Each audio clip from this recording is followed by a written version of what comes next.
Kasako Media, tunaangazia maisha, tunaandika kesho. Kwanza kabisa tunapenda kumshukuru Mwenyezi Mungu, tumefika katika eneo la kituo cha kazi. Tunashukuru kwa mapokezi makubwa ambayo wamefanywa na mashabiki wa timu yetu. Tunaahidi katika mchezo wa kesho tuweze kupata ushindi ili na wenyewe waendelee kufurahi.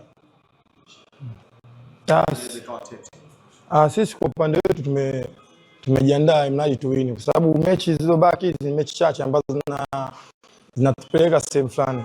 Sisi tuna malengo ya timu kama timu, pia kila mchezaji ana malengo ya kwake kama ya kwake.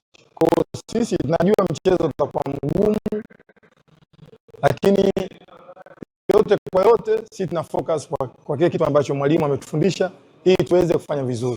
Hiyo tena mipango ya Mwenyezi Mungu. Kutopoteza au kusale ni mipango ya Mwenyezi Mungu, lakini sisi kama sisi tumejiandaa vizuri na tuna imani tutafanya vizuri. Sisi tunapambana kwa sababu ya malengo ya timu, na kwa uwezo wa Mwenyezi Mungu naamini tutaweza kufanikiwa, kwa sababu tunajituma na tunajitolea, tunasikiliza mwalimu haya ambayo anatuambia, tunasikilizana sisi wenyewe kwa wenyewe ili mradi tuweze kufanya vizuri katika hii michezo ambayo imebaki. Kwa ndio shaka sisi tunapambana kwa ajili yao. Kasako Media, tunaangazia maisha, tunaandika kesho.